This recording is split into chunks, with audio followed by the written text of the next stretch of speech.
एक समय की बात है। एक छोटी सी गांव में एक आदमी रहता था जिसका नाम अहमद था। वह आदमी बहुत साधारण किस्म का था, लेकिन उसका जीवन ईमानदारी और मेहनत से भरा हुआ था। वह हर किसी से अच्छे तरीके से पेश आता था। अहमद का एक मकसद था, अपने जीवन को अल्लाह की रज़ा के लिए बिताना। लेकिन इस गांव के लोग कभी कभी उसे अजीब नज़रों से देखते थे। अहमद अपने काम में पूरी मेहनत करता था। वह व्यापार करता था, लेकिन उसका दिल सिर्फ इस्लाम के दीनी तालीम पर था। वह अपने समय का एक हिस्सा गरीबों और ज़रूरतमंदों को दान देने में बिता देता था। उसका मानना था कि अल्लाह की मदद उसी को मिलती है जो दूसरों की मदद करता है। अहमद ने कभी किसी से कुछ नहीं लिया, लेकिन हमेशा ज़रूरतमंदों की मदद की। उसकी खुशी का एक कारण यह था कि वह हमेशा कुरान की तिलावत करता था और दिन रात अल्लाह से दुआएं करता था।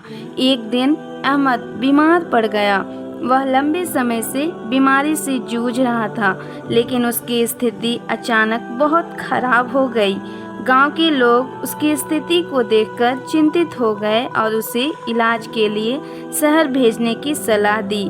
लेकिन अहमद ने कहा, जो समय मेरी मौत का लिखा है वह मुझे ज़रूर आएगा। अगर अल्लाह की मर्ज़ी होगी तो मैं ठीक हो जाऊंगा।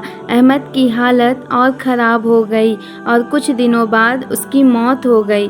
पूरा गांव उसकी मौत पर मायूस था। वह आदमी जिसने हमेशा दूसरों के लिए जीने की कोशिश की, आज खुद हमें छोड़कर चला गया।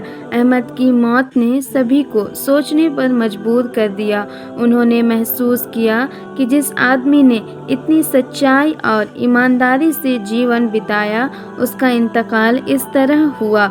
अहमद की मौत के बाद उसे दफनाया गया, लेकिन उसकी कब्र के बारे में कुछ अजीब घटनाएं घटित होने लगी। पहले दिन कब्र के पास से एक अनोखी रोशनी देखी गई। फिर अगले दिन कुछ लोग यह दावा करने लगे कि उन्होंने अहमद की कब्र के पास से एक आवाज़ सुनी थी। यह आवाज़ कुछ इस तरह की थी, मैं ठीक हूँ, अल्लाह के पास हूँ। गांव में अफवाह फैल गई कि अहमद की कब्र में कोई चमत्कार हो रहा है। लोग उसकी कब्र पास आकर दुआ करने लगे। गांव वालों ने महसूस किया कि अहमद का जीवन सही रास्ते पर था। वह व्यक्ति जो सच्चाई के रास्ते पर चलता था।